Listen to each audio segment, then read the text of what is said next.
The way we humans grow our food does a lot of damage to the planet. And then on a damaged planet, it could be hard to grow enough food. What do we do about all this?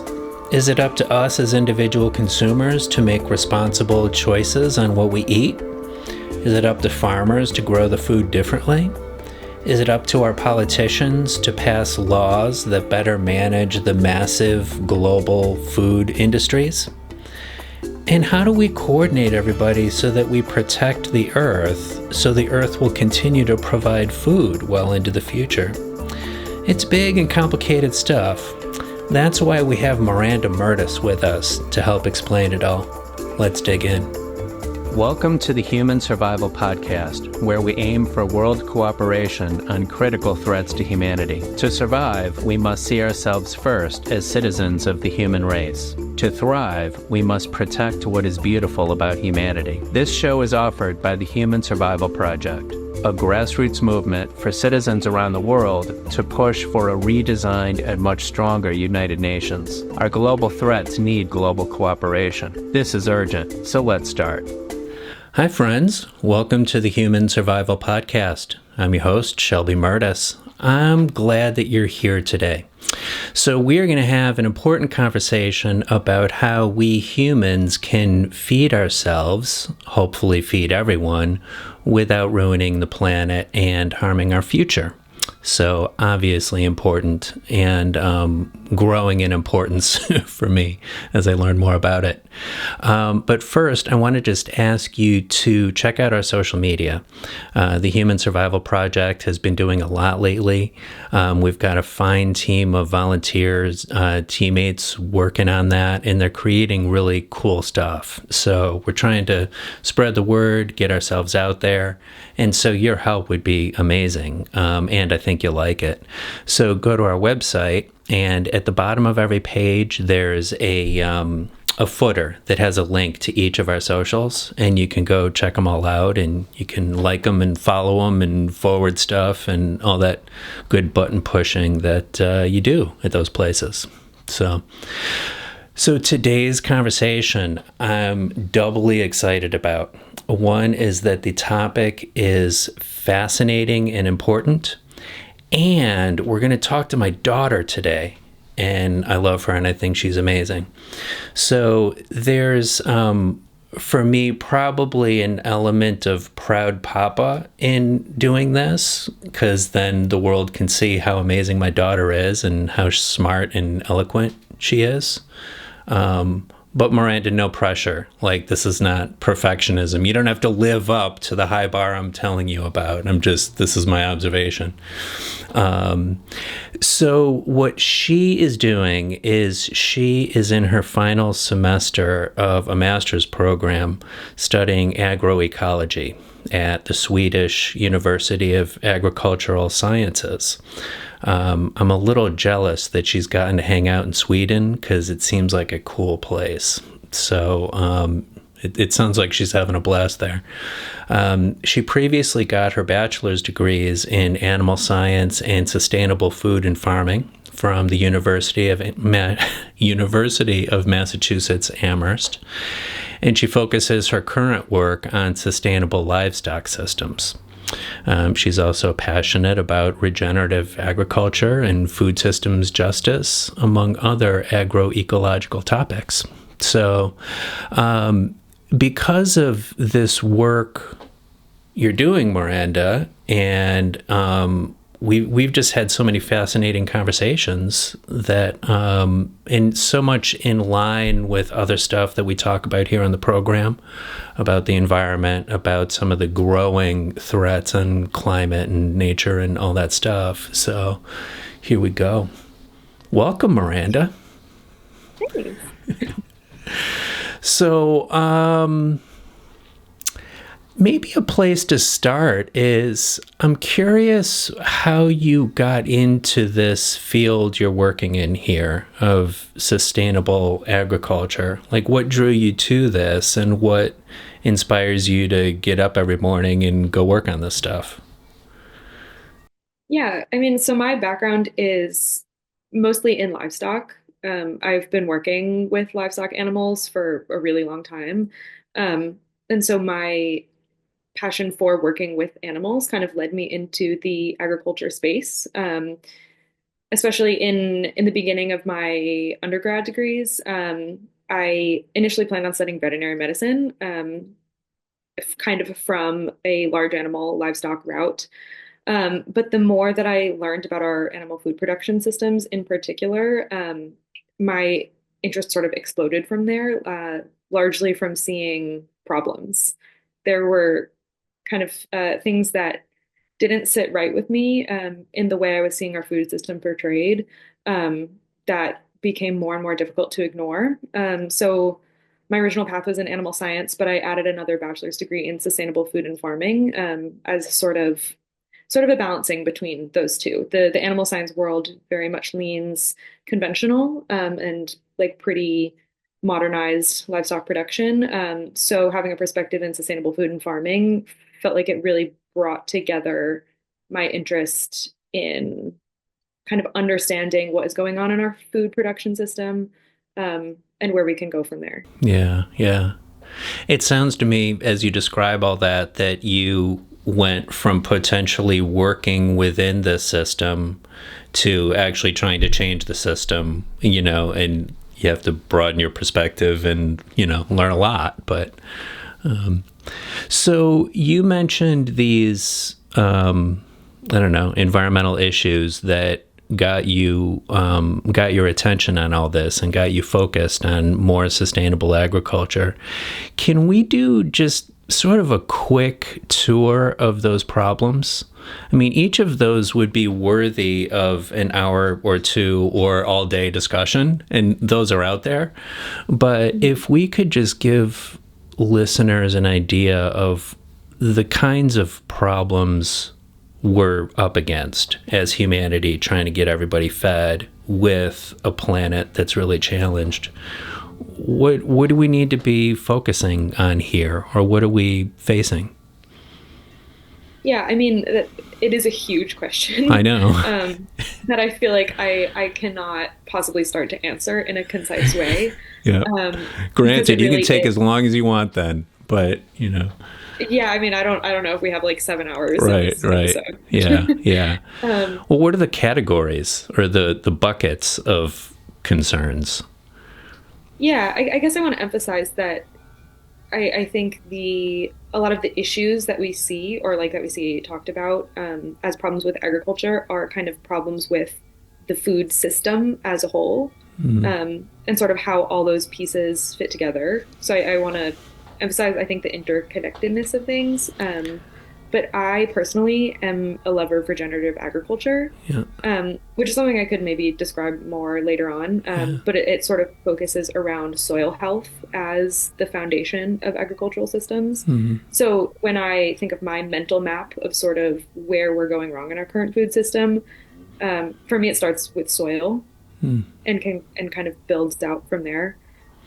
So in the current sort of dominant conventional production system, um, the soil health is basically completely neglected. Most of our conventional systems are very much input dependent, meaning that food production sort of requires a high degree of things like fertilizer, pesticides, um, sort of artificial inputs that kind of uh, not cover up, but sort of what's the word I'm looking for here? disguise. Yeah, not necessarily disguise. Basically, they enable us to continue growing food while completely neglecting the actual health of the soil, That's a great way to essentially. put it. Yeah, I get it. Yeah, I, yeah. And that sort of ties into issues with fossil fuel dependence. Nitrogen fertilizers are derived from fossil fuels, um, but that ties into sort of other aspects of food production too, issues with mechanization, mhm. um, large scale agriculture, monoculture in particular, is also typically very much reliant on machinery, which burns fossil fuels. So that sort of leads into the climate change question. We know that agriculture is a huge contributor to greenhouse gas emissions from a variety of sources, things like fertilizer, machinery, methane from livestock production, release of carbon from soil reserves, things like that. Those are all sort of agriculturally related climate change issues, but that sort of adds up to that big sum. Kind of popping back to the idea of input dependence, we've heard a lot lately. Generally, I think, at least I don't know, anyone who's paying attention would be hearing a lot about things like nutrient leaching and runoff. And those sort of things occur when excess inputs are put into the soil to support a monoculture system. So like there's too much fertilizer there and it's running off into the nearby river and lake and ocean and such. Yeah, exactly. For example, that can lead to so many water quality issues, like eutrophication, dead zones in water, and tied to that are factory farms and like livestock systems, intensified livestock systems, with issues with manure management. The same sort of issue can occur with manure as nitrogen fertilizer. I mean, manure is also a huge source of nitrogen. But the same issue sort of occurs there. Kind of hopping back to my center of it all, of soil. Another big one is erosion and loss of topsoil. Those things can occur when you have this sort of perfect storm of degraded soils that are lacking in nutrients or lacking in organic matter, as is the case in input-dependent monocultures. And when you combine that sort of effect with things like drought or like increasing weather patterns, you lose a lot of soil from agricultural lands. Just because it dries out and blows away when you have a drought? Yeah, for example, or unhealthy soils will not absorb water as readily as it rains, so you have issues with flooding and runoff. So it's sort of two sides of the same coin, both whether that's too wet and whether that's too dry. When you have degraded soils, it's just less resilient against whatever weather's going on. Yeah. Exactly. Probably because it has less structure to it, right? I mean, good soil has all the microorganisms in it, which sort of ties it all together. And when it's not got that stuff, it sort of gets crumbly, right?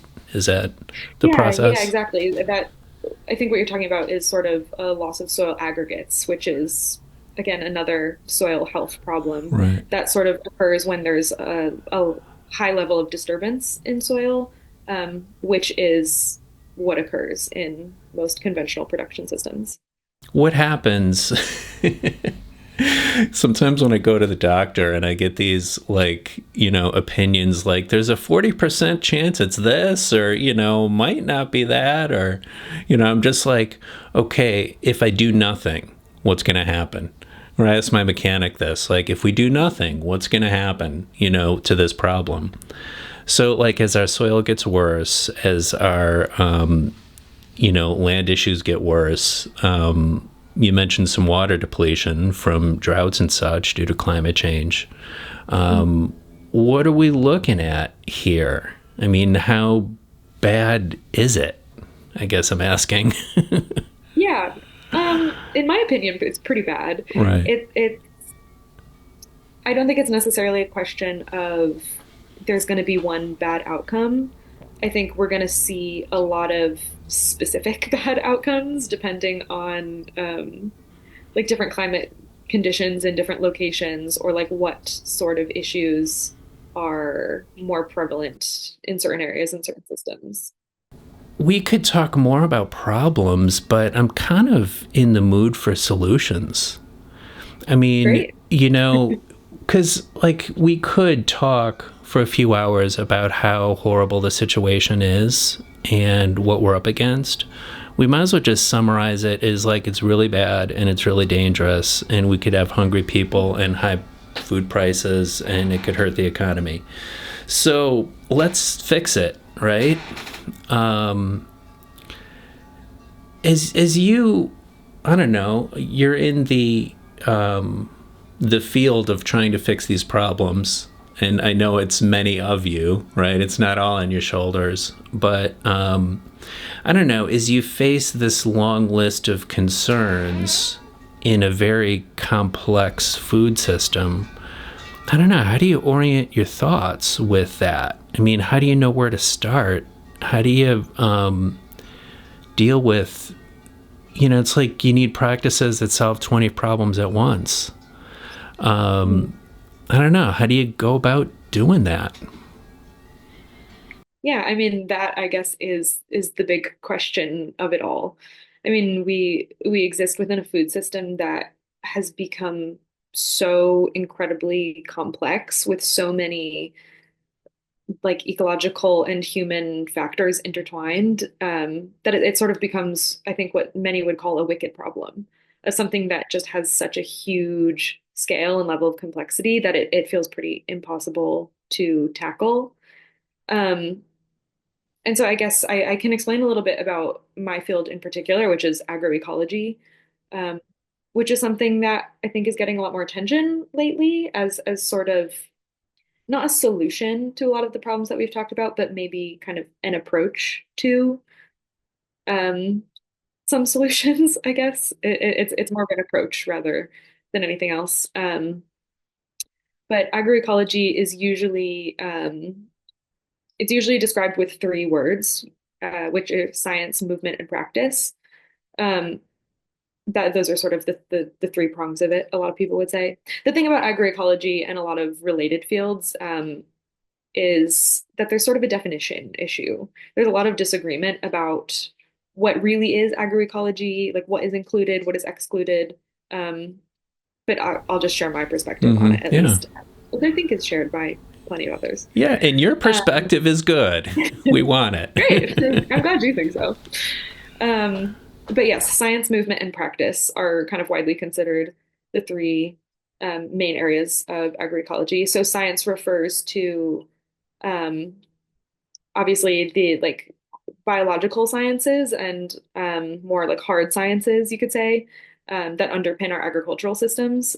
So that is what is being studied in universities like mine of how we can understand the biology and ecology of agricultural systems and how, from that perspective, we can sort of pull apart some of these big wicked problems.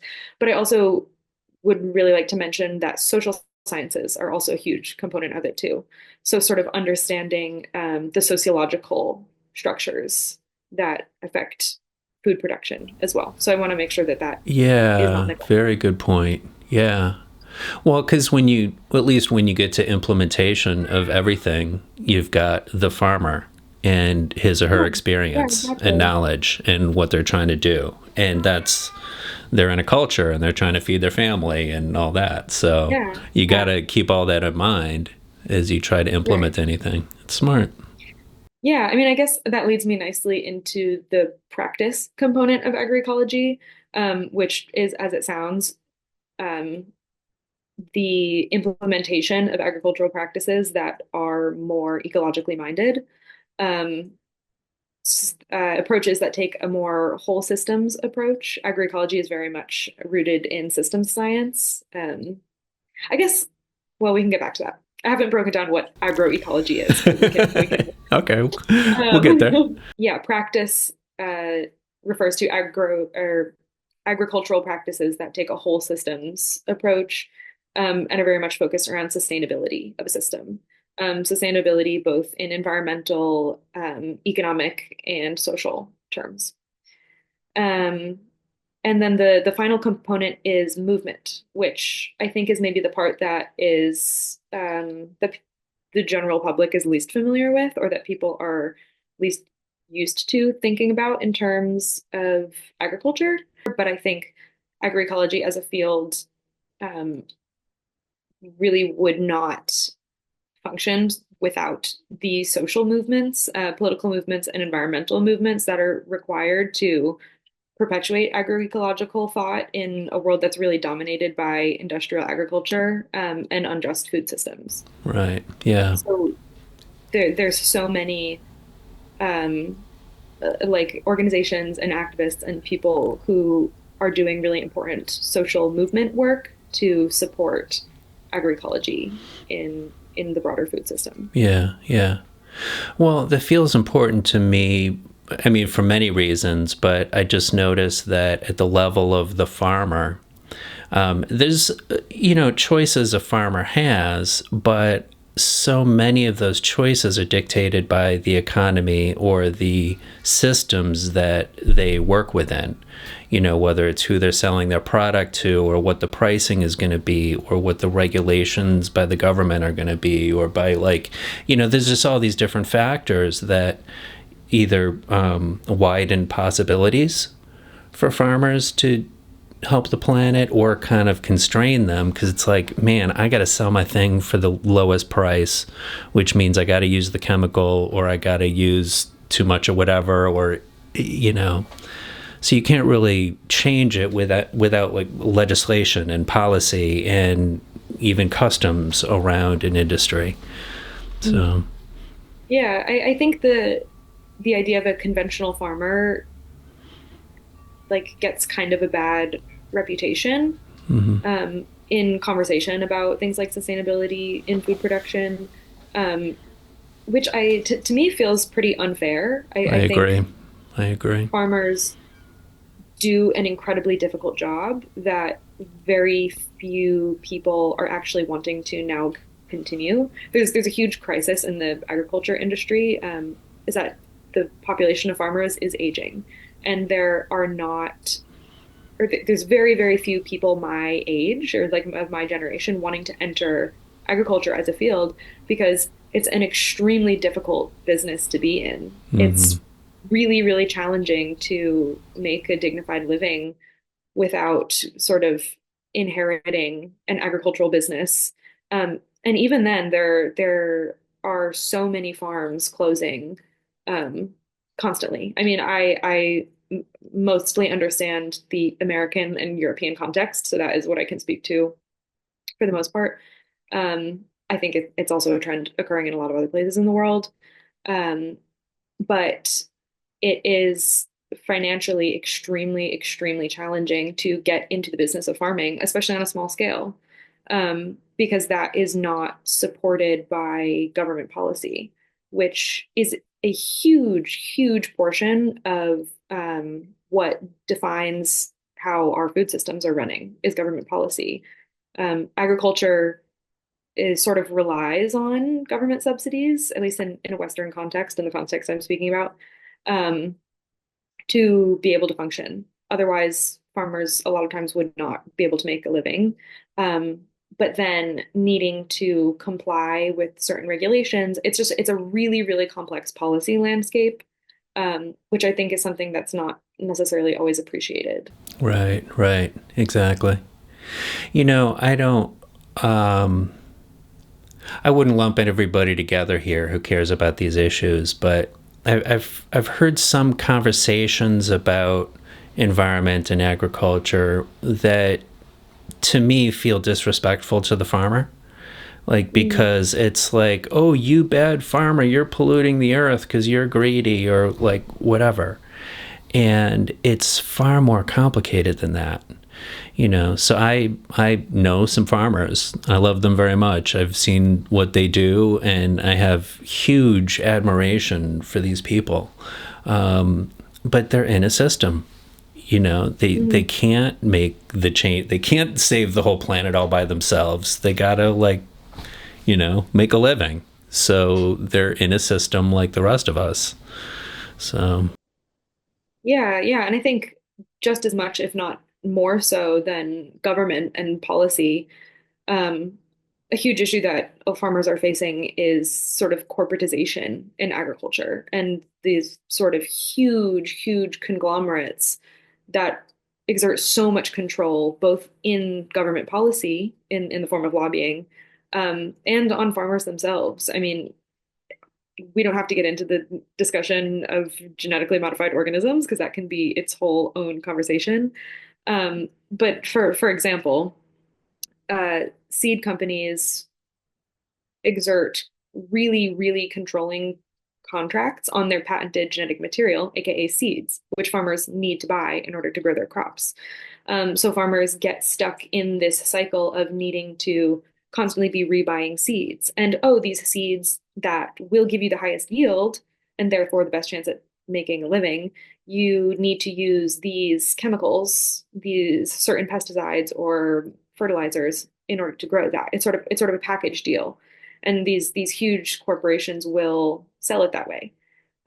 So you have to buy your seed, you have to buy your fertilizer, you have to buy these certain inputs in order to just kind of keep up in a market that is so focused on commodity crops, where the prices being offered for crops or agricultural products does not actually reflect the true cost of production, which it feeds back into government subsidies, and it just, I mean, I could explain all the details of it for hours and hours, but I guess I just want to give a picture of the fact that it is an incredibly complicated system to be working in, that a lot of times makes it incredibly difficult for farmers to change their practices. Yeah. The vision in my head as you were talking about this is like there's this big economic machine that has been built over decades to be really good, really fast, trims the waste out of everything. You know, we're going to maximize all the profit down to the penny. And if you can't play ball, then, well, some other guy's gonna. And so it's just, like this thing that happened. I don't know if anybody even intended it this way, but it's just like so hardcore to be able to make any profit when you can't even control the prices of the markets. You can't even control the weather. Like you're, as a farmer, up against all the unpredictable stuff. And then, you know, people ask you to, hey, can you be more green and can you stop using the chemical? And I'm like, I'm trying to do everything I can, but, you know, anyway. Yeah, exactly. Yeah. So it seems to me, you know, you mentioned those three legs of the stool, and this stuff about policy kind of in a healthy world would connect well with the science, where the scientists who are working on these issues around soil health or how much water we're going to have or what's the, you know, best way to do things should be connected with policymakers who are orchestrating really how this whole economic system works, with the subsidies and the taxes and the payments and the, you know, trade deals. And I don't know, I guess I'm curious, what's the status of that link? I mean, as you meet people in your field, for instance, are there many of them who are sort of aiming their science at policymakers? Or are there structures where they can sort of work for maybe government agencies or help guide the policy process with that kind of science? Yeah, I mean, I guess if by my field you mean agroecology specifically, Yeah. the beautiful thing about it is that it is so broad that my peers are sort of aimed in all different directions. And I know a lot of incredible people working on things like what you're talking about of sort of like deepening those connections or even forming those connections between science and policy and all this stuff. Um, Obviously, there's a lot of challenges with that. If it was as simple as politicians reading the science and then doing that in their policy work, I know. Exactly. things would be a lot different. Yeah, on that whole sticky thing, I'm remembering a previous conversation we had about the importance of science communicators, because this stuff is so complicated, and the things that move a politician are often, you know, what their citizens are talking about, which they've heard from the news that way oversimplified it, or a thing that went around on social media about, you know, farming. And it's insanely complicated stuff to at least understand it right. So there's a need for those people who can build the bridge between the science and the policymaker and the public, who kind of need it boiled down and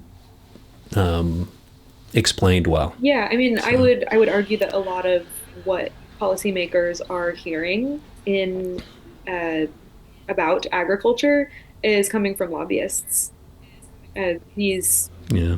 huge agricultural corporations have so much power in the political sphere to sort of further perpetuate these systems that we've been talking about that are really damaging for everyone involved. I think they have Yeah. such a high degree of influence in policy that even though there is really compelling science coming out and really compelling traditional knowledge that has existed for hundreds and thousands of years that say we need to Mm-hmm. be producing food differently, that can often get lost in the noise of lobbying. And when that doesn't nicely fit into a pre-existing system, it can be really, really hard to push changes in policy. Yeah. Yeah, these policies and programs and agencies, they have a lot of Yeah, inertia. But absolutely. once they're set up and they're doing something, they just keep doing it, keep doing it. And it's sort of like turning around a battleship or whatever. You know, the huge ship, it's got to gradually turn slowly. You were mentioning the influence of lobbyists on these systems. Do you happen to know anything about worldwide what that looks like? I mean, it's kind of all over the place in the US. Pretty much on any policy issue, it's too heavily influenced by somebody's Mhm. contributions. I'm sure it happens elsewhere too. But I guess, I don't know, each place is going to have their own flavor of that. But I don't know. Is this whole lobbying influence happening in a bunch of countries? Do you know? Yeah, I mean, again, I am most familiar with it in the American and European context, but I think it does become an even more complicated issue when you look at how different countries are handling their agricultural policy and how those can be sort of disjointed with each other and sort of each country is left to form its own policy in a world that is so heavily connected by trade. Like that becomes kind of an interesting conversation, but there really is there's no global agricultural policy like that is not really something that exists. Like we have the FAO, the Food and Agriculture Organization, that's part of the UN, but they don't necessarily have power to do anything more than suggest, as far as I'm aware. Yeah, yeah. Yeah, and the Human Survival Project would love to see a redesigned and much stronger United Nations so that we had the global tools to manage global issues like this one, you know? Um, but you're right, and it's this and a bunch of other environmental issues too are nearly impossible to solve without international collaboration and governance, you know, like a United Nations. Because we do have an interconnected world and a globalized economy. You just can't fix it all in one place. So, yeah. Have you learned much about how we should look at some of the poorer places in the world, I guess? I mean, we've so far been talking about, you know, say the US and Europe and more industrialized countries and how they farm.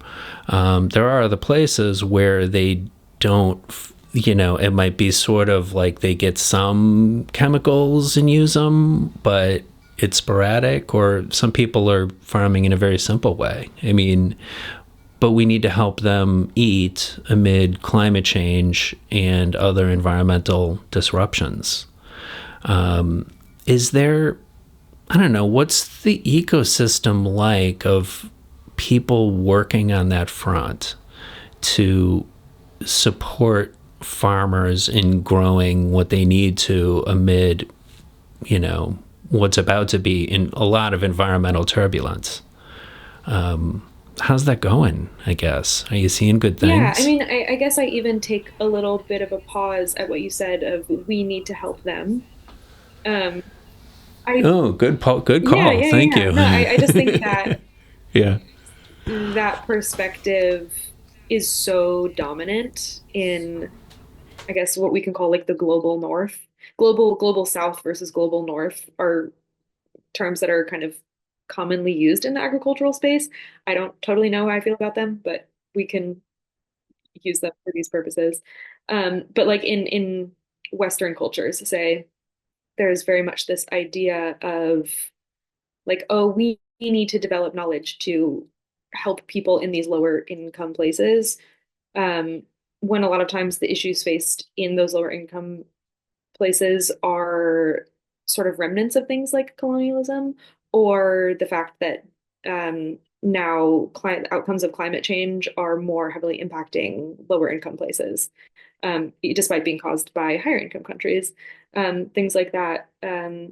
But a colleague of mine actually today made a really interesting point because they had recently visited the FAO for an event there. Um, and agroecology is often pushed to like lower income countries that are struggling with certain production issues um, as kind of a solution of like, oh, do agroecology. This is going to fix all of your issues. Um, but from the perspective of farmers in those countries, we're not doing that in the global north. Like our food systems, and I say our as in me being here in Europe right now, that is the our I'm talking about. Um, we're not doing that. We have huge conventional monocultures producing commodity crops, and that is like kind of the standard. We're not doing agroecology in the way that I think a lot of our researchers are encouraging lower income countries to do. Um, and I think it's sort of an interesting juxtaposition because so many of the world's peoples there's really good numbers on this that I'm not a numbers person, so I can't say them off the top of my head, but such a huge That's fun. percentage of the world's people are fed by small scale farmers, people who are not Mm-hmm. necessarily doing subsistence farming, but things adjacent to it, like feeding their own communities in so many places in the world that would be considered low income. Um, Right. All the food is local, yeah, a lot of a or lot of most, a more lot. of the food is Yeah. local, I would say. I mean, we can get into Yeah. such Yeah. complicated Yeah. things about, You can still find Coca-Cola yeah, everywhere, yeah, right? So you can't escape the global right, economy exactly. We that can get into way. really But complicated things, it's a matter of yeah, about the proportions. global Yeah. economy and like how colonialism has affected diets of people in other places and how colonialism has affected agricultural practices in other places, whatever. The world's a really complicated place, and people are doing such a huge range of things.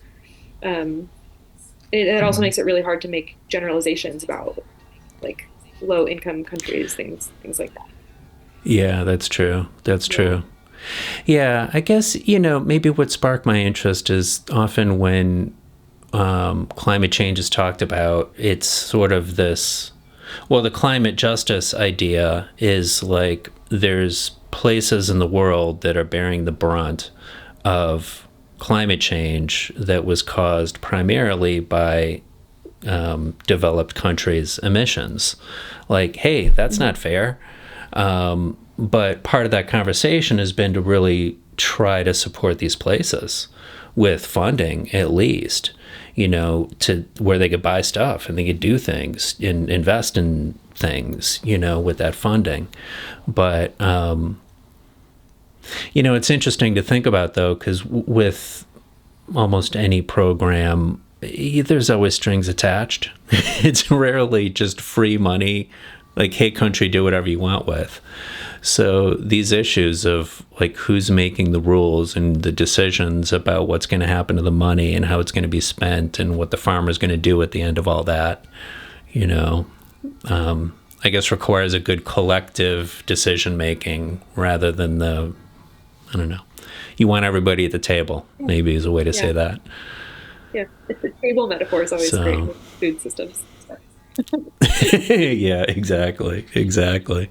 Yeah. Do you think farmers, I mean, one of the help I'm thinking about is just, there's a lot of people doing their own thing, whether they're rich or poor or wherever they're at in the world. And they might just need different resources and new ideas, new information. Here, watch a video on how to do this, or, all kinds of different things. Or, hey, somebody goes out and visits your farm and teaches you how to do whatever. It seems like this is such an important piece of both, because, like, almost any farmer alive right now is going to have to change the practices at some point, either because, like, we have to save the planet before we destroy it, or the planet gets destroyed and all those things happen, right? And so this support is just so important, I think. I mean, I don't know, is there more need on that front as far as, like, getting good information out to farmers, Yeah. helping Yeah, them? I would say absolutely. And especially in my work in particular, um, I have studied a lot of I guess what you could call like innovative livestock systems or like integrated crop livestock systems, things like agroforestry. I'm throwing a bunch of words at you, but it's basically like practices that could be considered agroecological that have shown benefits but are not necessarily being implemented. And one of the huge reasons that they're not being implemented by farmers is that there is sort of a lack of knowledge. Like it's just to do a new practice, you need an entirely new skill set. And to gain those skills requires time, it requires resources, it requires money most of the time. Um, yeah, well, yeah. I mean, even like the actual funding to implement those practices too is a huge thing. Um, because to change your system, it's not free and it's not cheap. And farmers are already so um, like strapped for time and money that can be a huge thing. But I think there is a really big knowledge gap between sort of best practices of more agroecological systems or like styles of production and the people who are interested in them. There's a lot of learning involved. And so I think having more efficient and especially accessible systems of knowledge sharing are really huge. Um, there are certainly organizations that are taking that into their own hands um, and doing sort of like peer-to-peer learning or like more network building among farmers. But I think a lot of it also comes down to like government advisory. Like that's a huge source of knowledge for farmers on like things like best practices. Um, in like at least a lot of the contexts that I'm familiar with, um, there is usually like government advisory services available. But those services are usually not well equipped to provide accurate knowledge on certain production systems that are outside of the norm. Mm-hmm. Yeah. Well, and if you then want to tailor farming practices to the local Mhm. weather, climate, conditions, whatever, that's not always handled well by a big Yeah, bureaucracy exactly. that is not flexible and nimble and able to customize, Right. So I don't know. You need many layers happening or different people doing different things at the Yeah, same yeah, time. totally. So, yeah.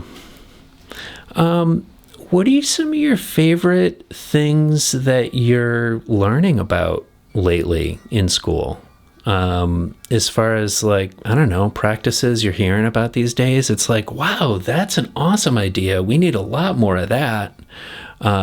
What's exciting you lately? Yeah, I mean, I just took an entire course in agroforestry, which is just super interesting. It as a concept is really simple. It's basically just growing trees in combination with other agricultural crops or livestock. Um, and in a ton of places and a ton of cultures, it's a really traditional practice that has been historically practiced before the Green Revolution happened, basically when um, our sort of dominant conventional system arose. Um, and these types of agroforestry systems really play on a lot of the ecological interactions between organisms like trees, crops, animals, microbes, um, other organisms in the agricultural system as a whole. So you can Yeah, see yeah, a ton of benefits as far as ecosystem services or kind of providing more yield per area of land by having both a tree product and a crop product, for example. Animal welfare hmm. benefits, there's just a whole, that's just scratching the surface of what Oh yeah, agroforestry yeah, can provide. of Um, course. and it's also something that can be extremely adapted to different conditions because there are so many Right. trees and Yeah, there are so many other products and they all have their own sort of yeah, unique interactions and they agroforestry can be implemented in so many different ways that address different um, potential issues. And so I yeah, see agroforestry as a concept as like a little just having huge potential, especially as a way to kind of transition more conventional systems to something that is more yeah, agroecological. yeah. So I think what you might have just said is that if we want to grow more food, we can do it without clear cutting a forest. Absolutely. We could We do that. absolutely. We could actually not have to slash and burn and clear cut forests in order to make more food. Yeah, That's pretty cool. yeah, it's good, I right? like that a lot. It's one of those Yeah. things where like so many practices that would be considered agroecological are feel sort of intuitive, at least to me, from an ecosystem perspective. But the way that we are growing so much of our food now is just so far removed from the ecosystem as a whole that in Yeah. that case there's Yeah. so much contrast. Well, and when you harvest with a massive piece of equipment going through a field, like those trees could really get in your way, right? I mean So, that's an interesting agroforestry question. I mean, is that part of it though? Like the system rewards efficiency and rewards one human doing the maximum amount of work, which requires big equipment. But if you're growing stuff among trees, I imagine it's a different type of work you're doing. I mean, you probably have some machinery, but is it more hands-on labor intensive? I think generally speaking yes in most cases, but the types of systems I'm talking about are so variable that it really depends on the Yeah, type of yeah, system that yeah, you're doing. yeah, yeah. Well, I suppose you could even have what might look like a tree farm. Trees grown in rows, and stuff planted in between them. I mean, is that what some of these places look like that you're Yeah. describing? Or would it more often be in a more of a nature sort of I context? mean, it can go either way. I guess what I'm talking about is a super broad concept, so maybe not necessarily the easiest of examples. But I guess the interesting thing about it is that it does really kind of tie back to some of the stuff I was talking about before of some of the difficulties of transitioning a system. Um, because policy wise, there up until very recently, there has been very, I guess, support for trees on farms has been pretty non-existent. It's only until very recently that agroforestry is becoming a concept that's discussed in policy spaces. And it also sort of calls back to the amount of knowledge required to shift production systems. It's like if you are used to farming one thing and all of a sudden you want to now add trees to your production scheme, that's an entirely new skill set that you need to learn of caring for that additional enterprise, and then considering the interplay between the sort of two systems that you're now combining. Um, and trees, of course, are slow to establish. So those sort of systems can have huge upfront costs that farmers can't afford and aren't usually covered by things like subsidies. And so it is kind of an interesting perspective to view a lot of general food system problems from for a lot Yeah, of those reasons. yeah, yeah. Well, yeah, I'm already seeing so many sides to what you just said about, what the farmer is going through and the equipment they're using and, the various policies they're having to deal with. It's just a lot of Yeah. pieces. I So, feel like that yeah. is what I'm now finding myself saying over and over in this conversation is that like it's really complicated. It's all really complicated Right, and right. difficult. Yeah, I know, I know. Which then makes it difficult sometimes to offer, I don't know, tangible examples or really clear, because it is really complicated. It's insanely complicated. Well, what do you think our listeners might want to know about? I mean, do you have any other kind of perspectives that you wish more people were talking about? Ooh, that's a really tough one, actually. So, I mean, so much of it. I wish we were all talking about it more. I think another interesting piece of the puzzle is sort of how the way our food system is structured now leads people to be incredibly disconnected from it, from food production, all the steps in between.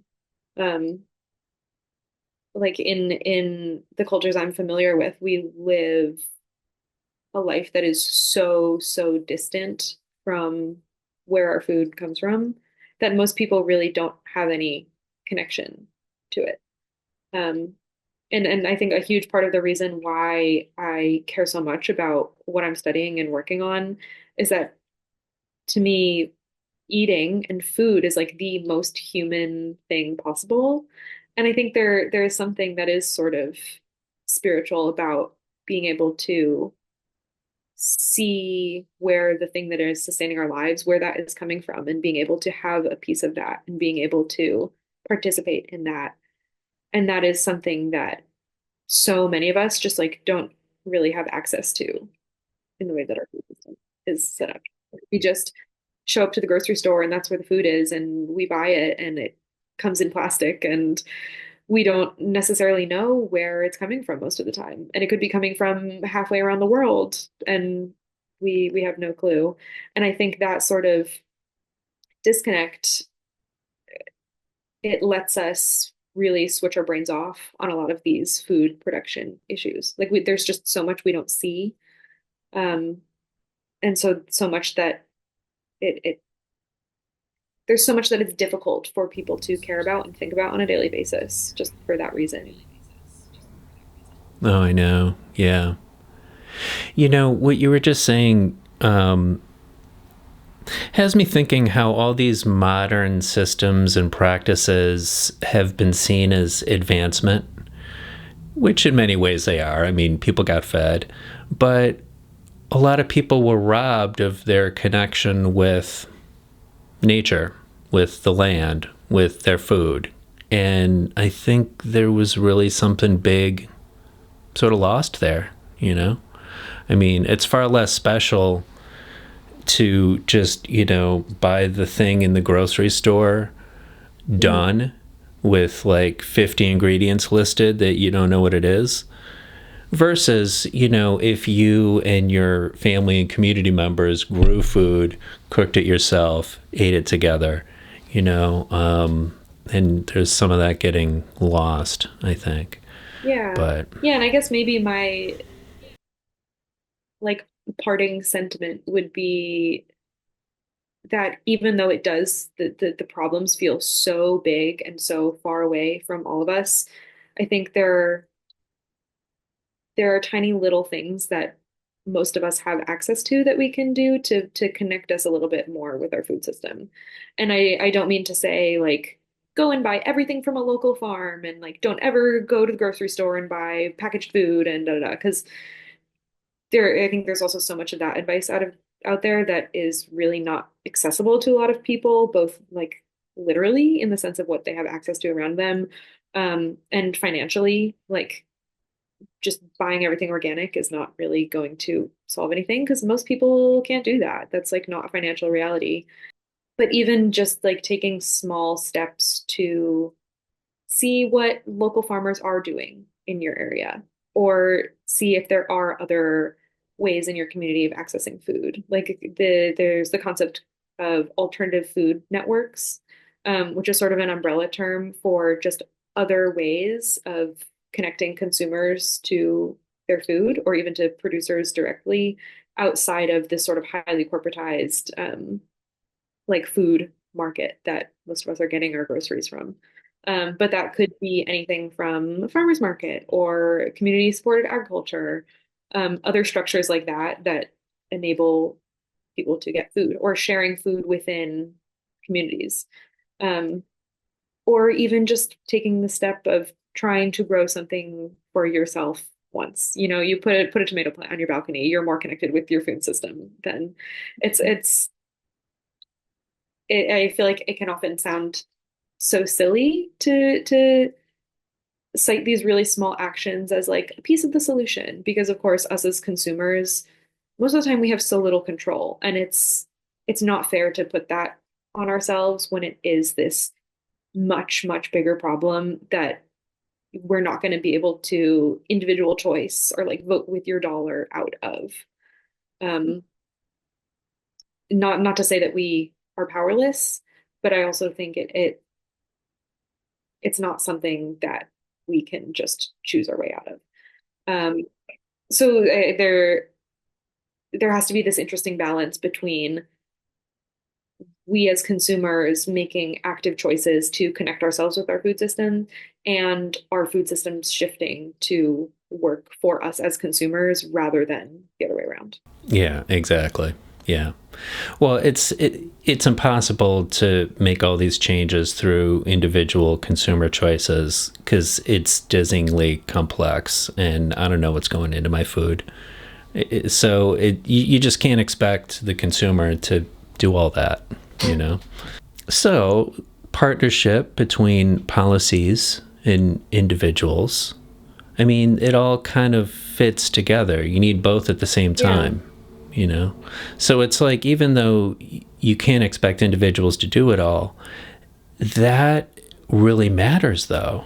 Like individuals making good choices that creates a market for the local farmer or the better practice or you know, there's just all these benefits. There's even resilience benefits. I mean, if we hit an economic challenge at any point, we might really want to know our local farmers. You know, if our systems that ship food around the world kind of have problems. I mean, we saw our supply chain disruptions during COVID, and you know, that like that kind of stuff could be happening all the time with our food, and it's good to know your local farmers. Yeah. So I should do that more on myself, it's good to be honest. Yeah, exactly. Yeah. Yeah. Totally. Yeah, I guess I would encourage people to just put a little more thought into it if you can, you know, and just having that awareness that we live within a food system. I think that can go a pretty long way in these things. Just like conversations. It's sort of basic stuff. I mean, you can say this about so many different issues. It's like just be aware and like talk about it, but it's true. Right. Yeah, it is. I mean, that's how things shift. Well, why don't we leave it there for now? And maybe we'll do another one at some point. So, yeah, I think. Cool. Yeah. Well, this is fun, as I expected it to be. Yeah. Thank you. And thank you, dear listeners, for joining us. I've enjoyed the talk, and I'm glad you joined me for it. So look down in the show notes. We'll have some probably links to articles and resources and such. And I'd love it if you share this episode with a friend or a family member or a coworker or somebody who cares about this stuff. Let's help spread the word. Help spread the word. All right. Thanks, everybody. Yeah, exactly. Take care.